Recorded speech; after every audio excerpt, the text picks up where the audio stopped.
O, sədaqətli insanıdır. Etibarlı adam olduğunu, həyatının mənası hesab elədiyi Muğama ilk gənclik illərindən ömrünün sonuna dək sadiqliyi ilə sübut etdi. Xanəndə atasından və ustadlarından Muğamın saflığını qorumaq dərslərini almış Canəli Əkbərov bu öğütlərə daim dəqiqliklə əməl etməklə yanaşı, həmin ibrətləri yeniyetmələrə də aşıladı.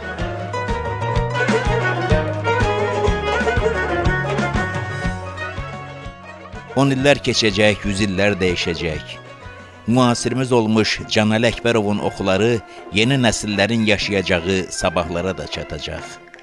İndi olduğu kimi uzaq sabahlarda da bu yadigarlara müntəxabat, örnək kimi baxacaqlar. Bu ülgülərdən öyrənəcəklər.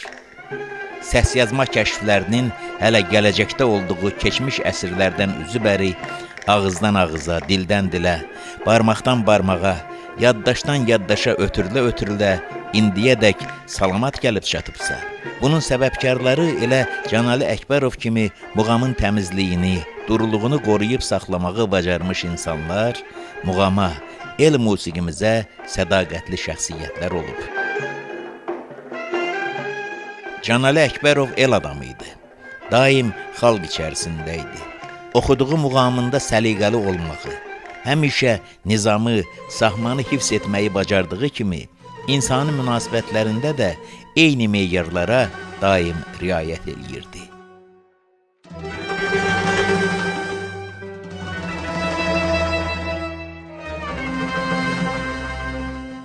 Sənətkardan ötürü bütöv millət elə doğma ailəsi deməkdir. Ancaq sən bu böyük ailənin layiqli övladı olmaq üçün gərək əvvəlcə öz balaca ailənin, əslinin, şəcərənin içərisində nümunəvi olmağı bacarasan. Canəli Əkbərov hələ yeniyetmə yaşlarından ailənin də, nəslin də sevimlilərindən olmuşdu.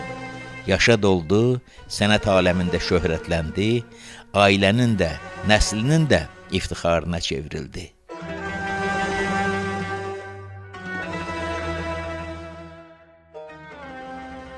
Vətən doğma qucaqdır. Ailə ilk ocaqdır. Ocağa sadiq olan müdam yaşayacaqdır. Bu el sözünün həqiqəti elə Canəli Əkbərovun da nəsib oldu. Bu axşam unudulmaz xanəndəmizi içərisində olduğu nəslin, ailənin gözü ilə görməyə və göstərməyə çalışacağıq.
Xalq artisti Canəli Əkbərovdan danışanda unudulmaz müğənnimiz Sara Qədimova söylərdi ki, o dürüst xanəndə, bütöv xanəndə, həmişə ehtiyatda 40-cı fəndə olan xanəndədir.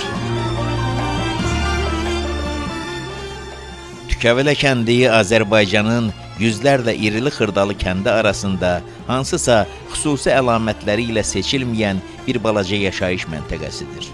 Ancaq o kənddən çıxmış bir övladın sayəsində Tükəvələ Azərbaycanın mənəviyyat, mədəniyyət xəritəsində şərəfli bir mərtəbəyə ucaldı.